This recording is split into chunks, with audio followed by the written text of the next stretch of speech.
And I'm just so proud that Lil Baby is using his platform to move this whole country forward and to move this cause forward. All right, my girl Jamel Hill is going to take over for me. She gets the honor. I'm kind of jealous, but she gets the honor of talking to and interviewing the great Killer Mike. He is an author. He's an actor. He's an activist. He's a musician. He's a living legend. Listen to Killer Mike.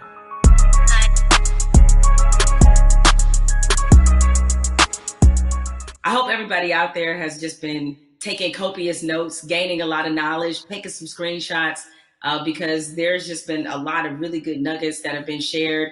Hope you're inviting all your friends in and really having the kind of conversation in this country I certainly have not seen in my lifetime. And I'm curious to hear the thoughts of my guest right now, Killer Mike. Mike, we've been at this moment many times in our country where tragedy has struck. About this issue in particular, we've seen these videos before, but right now it feels like the world is just changing right before our very eyes. I can kind of imagine how some of our elders felt during the civil rights movement, to see the world just changing right before our eyes. So you're there in Atlanta, where certainly there was a recent incident with Rashard Brooks. We've been absorbing everything that's been happening in the country up until this moment. So how are you kind of handling all of this emotionally right now? Man, as an American, it's hard because it's just it's a growing pain of sorts. You know what I mean? We know that our country is progressing. We know that on the other side of that progression, that we all are going to be better. I think our community and people who are essentially descendants of the cornerstone of this nation. And the cornerstone of this nation is the Constitution is important. The founding allowed all that to stand. And as the descendant of a slave, and then when I say descendant, I don't mean anything long. My great-grandmother taught me how to sew a button on a shirt as she was sewing blankets that we still use in my house. Her mother was born enslaved. So that's how close slavery is. I know how to sew a button because the slave taught her child to, and that child taught me to. That's how close. So I think that I'm excited that progress is happening, but I know on the other side of that progression, Breonna, Mr. Floyd, brother that was killed here, there are martyrs, and we've long been martyrs for the progression of this country. And I hope that as we enter into another martyrdom, another black person has died at the hands of the state. I hope that we enter this coming out determined to see justice on the front end, and not only when we're angry. I hope that coming out of this, the young people that are in the streets organizing, continue to organize in the time of peace like they are in time of war, because they're organizing effectively. They're causing systemic change in the immediate and not some protracted campaign. And I support them and plot, plan, strategize.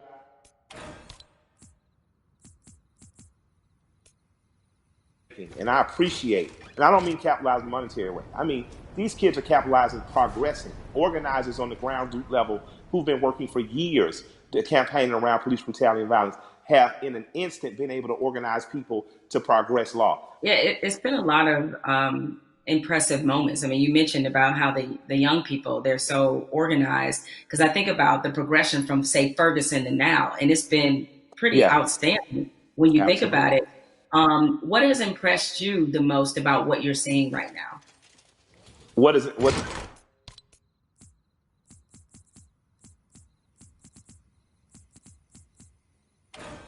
Other cities, there were riots in Los Angeles, but there was such a stronghold on information. Local news wouldn't let what other cities know until after it was over. What's impressed me is the ability to use technology. We haven't gotten as efficient as Hong Kong, but it's coming. You are seeing at a day and age where in an instant people are able to mob on a place, people are able to say what needs to be said and go and get ghosts. You're seeing in an instant what our grandparents were able to do.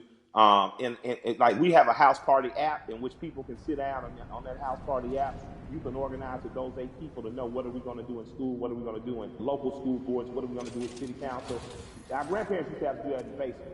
Now you're able to do it over your phone and organize effectively and immediately. So I'm impressed by the level of organization I've seen. Because when I was an organizer at 15, 16 years old, we'd have to literally meet for 30 days to plan something that you might strike that might be 3 hours or even 30 minutes, but you're constantly there.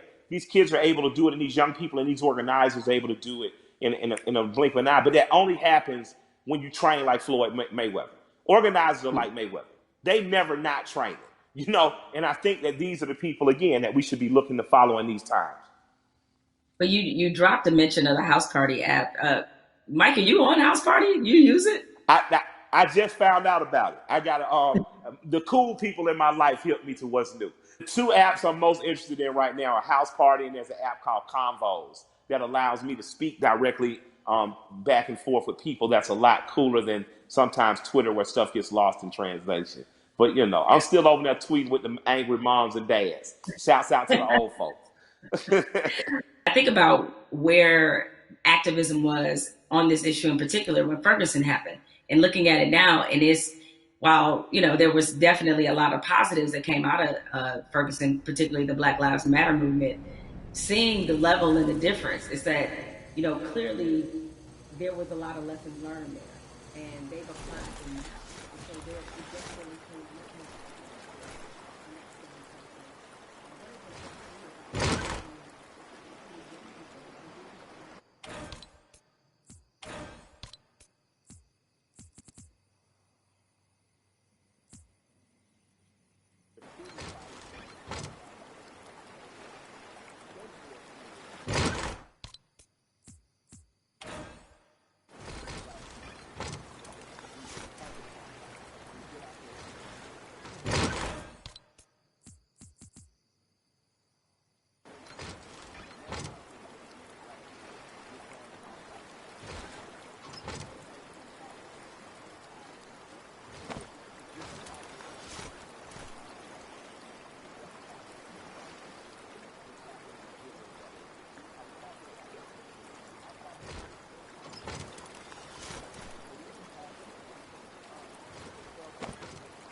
I'm not making no apologies coming in the door.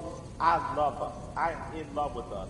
And because I love me, it has nothing to do or affecting my love of others. I have a very good friendship with East Indian cousins, Raj and Neil. They own the store right next to Walters on what's happening. So if you're from Atlanta, you know about Walters. If you're a big guy from Atlanta, you know about, the store right next door. These guys have always just been good to me. Raj went to India. He came back, brought my wife incense, these beautiful little elephant characters. He's proud to be Indian. I've learned about being Indian from my Indian friends. When you're truly who you are, how could you be offended? How could you not love it or like it? Like, man, I'm a part of the original people on earth. I'm from the continent that birthed all humanity. I think when you wear that proudly and unapologetically, and not from a place of needing someone to be below you, there's no reason for a people not to like me. I like you. I got plenty of heroes that don't look like me. There's a portrait of John Brown on my wall in my basement. I thought he's a hero. He doesn't have to look like me. You know what I mean? But I refuse to act like people who look like me aren't great. I didn't say good. I didn't say good enough. I didn't say equal. I said great. I'm from a great and mighty people. And if you can't accept that, then maybe I'm not for you. But I believe that because I am simply who I am, I believe that that gets accepted. Because you know what? I remember being on a tour bus, and I'm on there with a bunch of Northeasterners because of course, my rap partner's a white guy from Brooklyn. And we're on there and they're watching Swamp People, and everybody's laughing. And I come up and stagger into the front, and I look at it and I start smiling, and I look at the room and say, I got more in common with them than any of y'all. And I just walk to the back. Now, because it's the truth. I'm a Southern boy. My grandparents from Alabama and rural Georgia. I grew up more like people on those shows. So I think across cultural lines and across racial lines, people identify with me, but just because I'm your typical American guy. And I have some special things. I'm not going to deny that I'm special. I was a smart kid, went to Morehouse, had an understanding of some cool stuff. I married a beautiful woman. That helps, But I think that ultimately what resonates with people is that I'm a regular guy. One of my best friends in the world is a white guy from Brooklyn.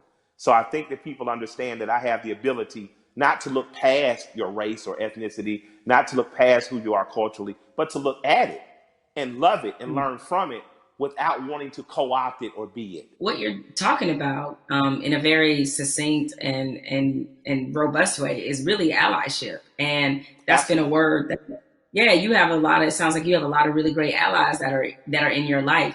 Now in this moment, I've gotten the question constantly. I assume you have too, about how to be an ally. What do I have to do? Right. I've had so many conversations with white people, like really good friends of mine in the last 2 weeks. Where all right, guys, I appreciate your enthusiasm, but but hold on. Hold on a second. Relax. But nevertheless, that being said, is that what would you say to somebody who wants to not only be an ally but be a good ally? You want to be a good ally in this moment, white corporation, white person with the means, that's a worthy allyship. On a ground level, if you're just working hard every week, you don't know what to do, you're an electrician, you're a plumber, grab one young man who doesn't look like you, a young woman, and teach them that trade. That's allyship. Allyship isn't just throwing the money, but if you got the big money, put it towards somewhere. But on a very real and basic level, my son had an accident with a man named Keith. I bought my son a car. My son Malik, with a very pretty girl in the front seat, rear-ended this guy Keith. Calls me. I pull up to Keith and the police officer. I say, if he'll allow me to handle this privately, I just don't want to call my insurance company because, I had just got in an accident. I drive fast. My son, Keith, in good faith, gave me the opportunity to do that. And me and this man became friends. I'm literally friends with this white man who told me about Atlanta pre-white flight and desegregation, who's taught me about fatherhood and the importance of presence in your child's life. That doesn't happen if we're not open for it to happen. So an allyship with white people doesn't have to be an organization of saving the world. But you do have to do what me and Keith did. You do have to, on blind faith, trust someone who doesn't look like you and allow that person to educate you. So an allyship is not just calling your black friend saying what I do. It's going to black organizations that might be local and saying what am I do. It's calling your friend and saying, what's the next thing you're doing? And I want to be an extra set of hands. Doesn't mean you get to go to the black people meeting, but it does mean if they say I'm going to feed people on Skid Row, you show up.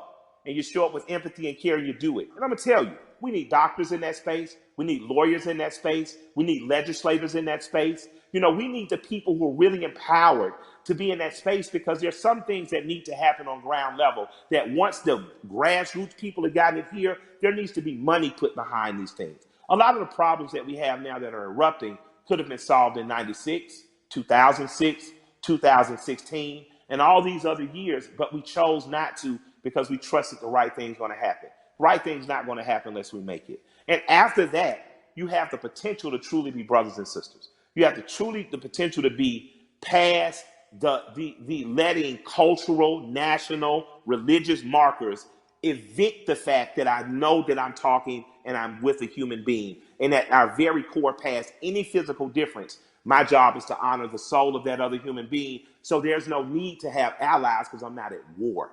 I truly have a brother and sister. There's no need to have an ally because there's no threat of war. I refuse to send any 18-year-old boy or girl off to die.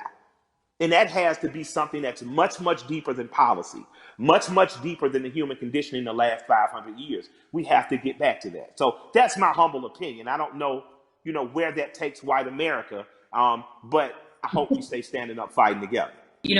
Mike, we've been having this great conversation, and a lot of people watching, they probably want to know, because again, these things happen in flashes where 1 minute we're talking about this, everybody's fired up, everybody's willing to do things, and then the next minute, the momentum dies. So how can the people who are watching now, how can they keep this conversation, this action, this momentum going? Take this conversation, get 8 to 10 people around you, your neighbors and people who live within 10 square miles, and start to see what you can do to affect. And then connect with other people that may be in closer proximity, 30, 40, 50 miles, even another city or places that are doing it right, or that are doing it right in other places. Connect with those people and just if all of us do a little bit, no one has to do a lot. If all of us do a little, if all of us pick a little to do, no one will have to do a lot. That's a word right there. If we all do a little bit, nobody has to do a lot. Has to do a lot, absolutely. Nobody has to do a lot. Mike, I have enjoyed this conversation like I enjoy every conversation with you. I can certainly talk to you. Yes, it is mutual. The mutual respect and love of society right here.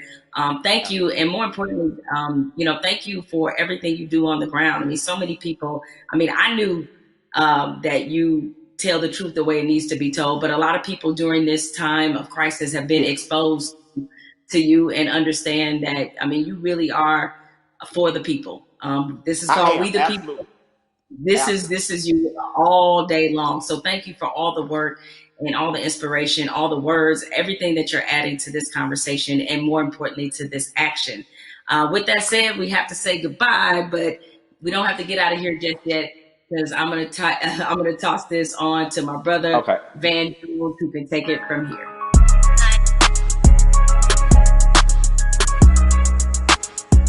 Jamel and I, we spent the past hour, we've been talking to Killer Mike, we've been talking to Elaine Welteroth. We also got a chance to see that amazing video from Lil Baby. Jamel, what did you get from your conversation with Killer Mike? And more importantly to me, what do you make of this moment that we're in? The one thing you can always expect from Killer Mike is blunt honesty. I think that's why a lot of people look at him as a really credible voice right now. He's honest about what he knows and honest about what he doesn't know. So I think when you have those elements, that's going to always make for a pretty good conversation. I'm with you. This moment at the same time is welcome. It's also a little bit surreal in terms of what took us so long to get here, to make sure that we're not always starting from ground zero every time we have to have a significant conversation about race in this country. Why do you think it's different this time? Because there have been videos before, and yet people still now act like they're shocked. Help me understand what's different this time from your point of view. What's your theory? It's two things that I think stood out about the George Floyd video. One, there was no but. And granted, in my mind, we've seen videos where there was no but people nevertheless invented a but. But in this one, there really wasn't one. Even if you were Stretch Armstrong trying to stretch and find one, there just wasn't one. What always has just stuck with me is the look on this officer's face as he was kneeling on George Floyd's neck. It was so cold. It was as if this were Thursday. And he showed such little emotion, remorse, any emotion you want to name. He didn't show any of that as he killed a man in the middle of the street with bystanders looking on. So I think that situation, coupled with the fact we had already been reeling from Ahmaud Arbery, we had already been reeling from Breonna Taylor. And even though the situation wasn't fatal, there was definitely a storm of frustration at what happened with Christian Cooper. So this all together leads us to this moment where finally, even the most adamant naysayers who wanted to pretend as if this wasn't a structural problem, what could they say? I mean, there was nothing else that could be said. And I think everybody who was already fed up decided now is the moment, now is the time. The world has slowed down because of COVID-19. If we are going to address this, this needs to happen now. I've never seen 20, 30 million white people asking black people for leadership. That's interesting because they start, well, what do you want me to do? I'm like, well, I don't know. Google is a powerful tool. I don't know. I'm realizing now, though, that this is an honest question. How do you think that we as African Americans and our allies can rise to meet a moment like this and actually accept the fact that we may actually have a couple million new allies? And how do we deal with that? That's new for us. I'm glad you used the word leadership, because there's a difference between us being put in a leadership position and us being put in an educational position. The educational part, we are long past, right? Like we don't want to be educating anybody else about race. We're not here to soothe you. We're not here to make you feel better. But leadership is something different. And it looks different depending on how you want us to take that leadership. Certainly, we are accustomed to being a voice on these issues. We're accustomed to setting the agenda. It's fine if we continue to lead in that direction. I think what we're looking for is, if this were, a relay race, we want to pass the baton, and we want you to be able to say, okay, here's what we've been feeling about this issue. Here's what needs to happen to change it. The other part of this race is that you got to be willing to run it just as hard and as fast as we are. Because if you're not, that's why we remain stuck in the flying pattern that we've been in for hundreds of years and decades as we've tried to reconcile this issue. So we have to figure out what is the most useful way of allyship. We see a lot of people throwing statements around. We see a lot of people throwing money around. We need that to be a focused effort, and more importantly, to be vocal about it. I can't take any more double-sidedness. There can be no more other-siderisms, if I may make up a word, meaning that you give over here and you're a company that is like, yeah, Black Lives Matter, except for in my boardroom where they don't, or except for my organizational chart where they don't. So I'm done with that, right? That's great. Charity's great. Charity doesn't change structural racism, right? What changes it is when you actively look in your building and ask, why aren't there more Black people in this building, in this boardroom, in this C-suite? So the allies that we have, what you can do, change the structure and cultures of your companies, of your businesses, of wherever it is you have influence. Start there. The thing I try to tell people is, it puts us in a no-win situation. I want our white sisters and brothers to be better educated and to care more, but I don't want to have to bear the burden of trying to teach and educate all the time. The reason you pay tuition is because it's costly to educate someone. You coming up to me and saying, educate me, that's costly to me emotionally and from a time point of view. Also, I think we have to be very honest. Nobody would go up to somebody and say, teach me Russian in 5 minutes. And by the way, make me feel good about it. Like, I mean, you wait, hold on a second. Like, you want me to teach you about racism, which is the history of race in America is just as complicated as Russian. And you want me to teach you that in 5 minutes. And also, if I make you feel bad about it in any way, now I got to be your therapist too. And like you said, soothe you or whatever. That's got to stop. I would love for somebody to come to me and say, I made my whole family watch the 13th and read The New Jim Crow and read White Fragility. And we had a question on page 52. Now, hey, we can have that conversation all day long because we're doing the homework. We don't stop.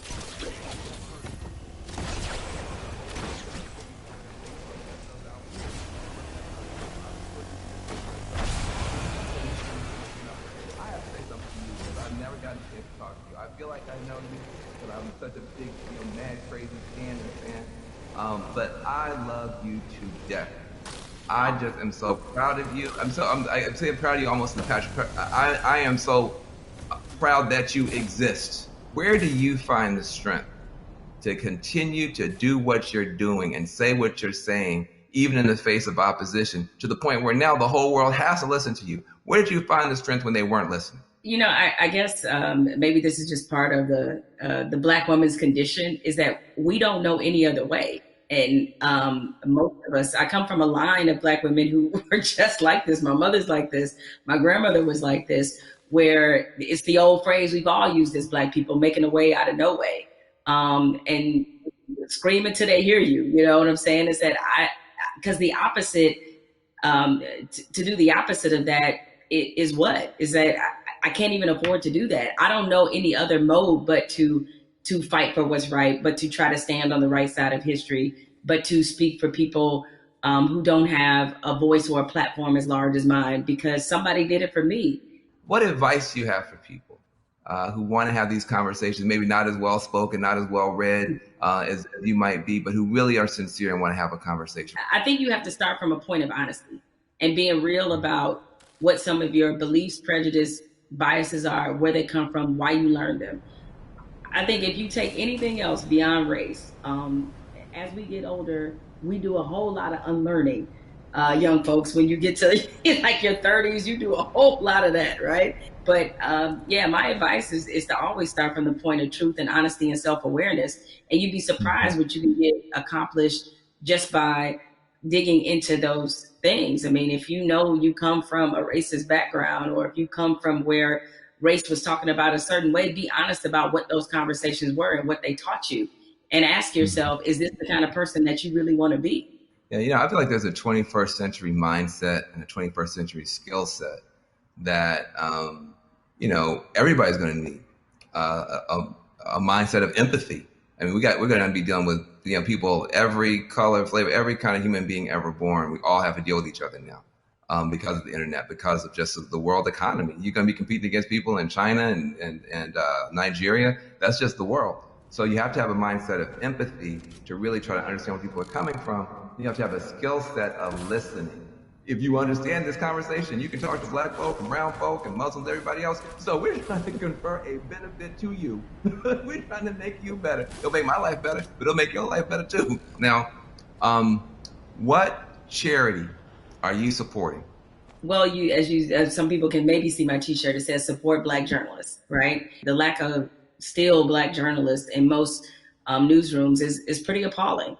What changed my life and what got me really on the right path in this business was being a member of the National Association of Black Journalists. NABJ is the largest minority journalism organization in the country. The development, the networking, job fair, internships, scholarships, what happens there has changed lives. It changed a lot of people's careers. I mean, people like you, Van, and everybody you want to think of, Roland Martin, Soledad O'Brien. It's just a number of people, Michael Wilbon, that are a part of this organization and have been able to build legacies there. And so it's on us to, again, usher in this next generation of young journalists who, I get it right now, feeling really discouraged when they look at not just what a lot of newsrooms look like, a lot of networks look like, but also we're under the under the shadow of a pandemic right now. So there's a lot of journalists who have lost their jobs. A lot of companies are downsizing.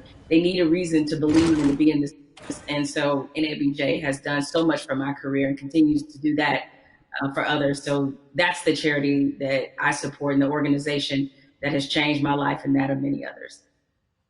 Well, listen, I second that, third that, and fourth that. NABJ is a beautiful organization. I've got groups I want to support as well. But what I want to say to you is just thank you for your light, for your leadership, for your courage, for your entrepreneurship, for your T-shirts and all that type of stuff.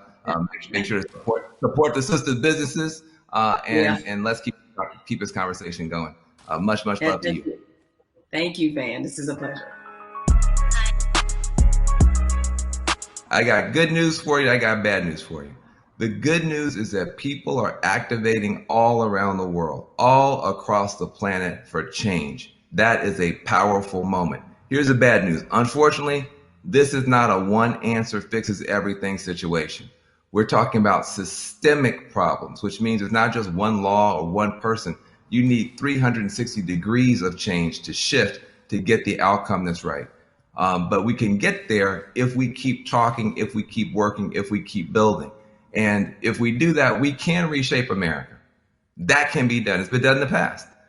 We can move the whole world in a better direction. So I hope that your cell phone right now is full of screenshots of these tools that we've been trying to give you to continue taking action from this virtual town hall.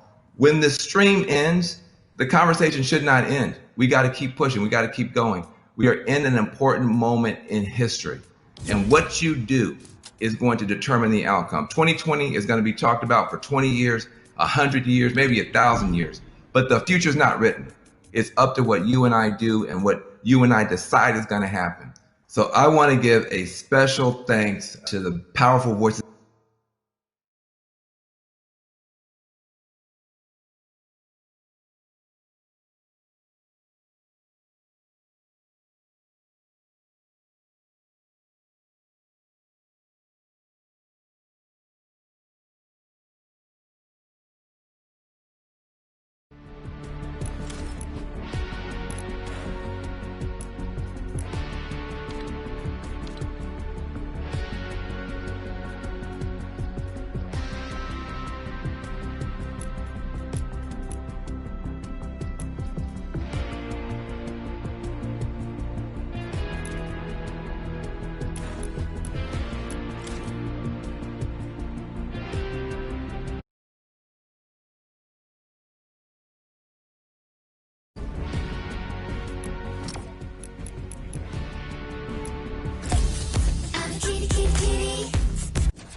Yeah, I'm saying either way we bout to slide. Hey. Don't you wanna dance with me?